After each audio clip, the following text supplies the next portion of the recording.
we have this interesting relationship with progress, celebrating self or others, in that we tend to entirely focus on the destination and completely disregard the journey. We, in a sense, become worthy or deserving of appreciation after achieving a specific ultimate goal. And we sort of have this standard of progress, and anything less is a letdown and is not worthy of recognition. This, however, though, leaves us in a space where we focus all our energy on the end result, and if things turn out differently or opposite of what we had expected or desired, it leaves us feeling defeated, broken, discouraged, and defined by the outcome. The goal, though, however, is to acknowledge and appreciate all forms of progress and not just the completion.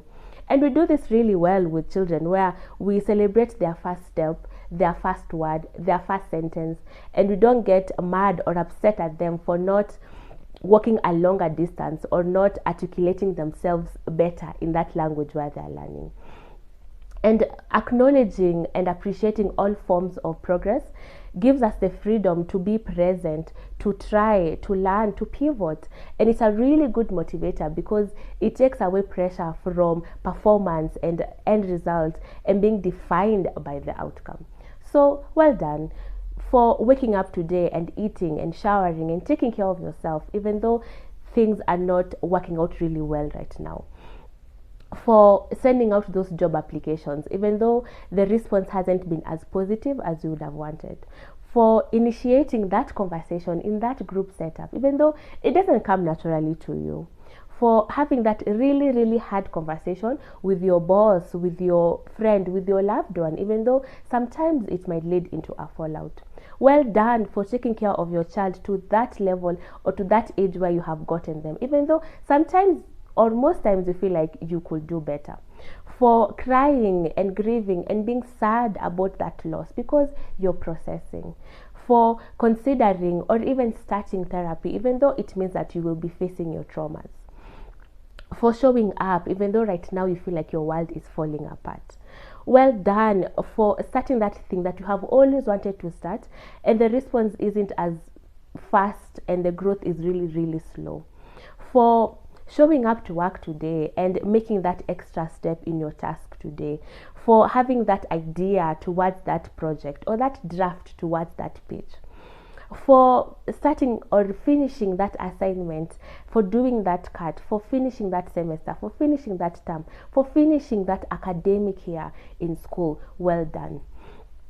For putting yourself out there, even though things are not panning out the way you would have wanted.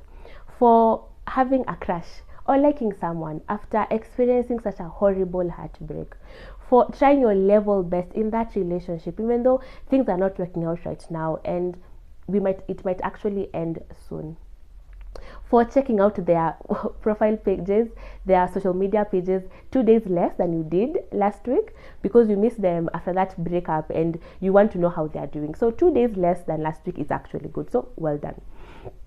For having those things that you have in your house, even though you feel like your mates have fully furnished houses and you feel pressure financially. So well done though for getting to the far that you have managed to get so far.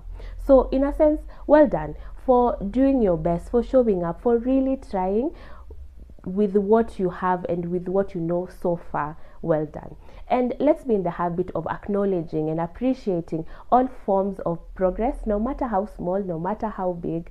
Let's appreciate as much as we can and communicate it to ourselves and to other people, again, as much as you can, because it really does go a long way to motivate someone to continue on.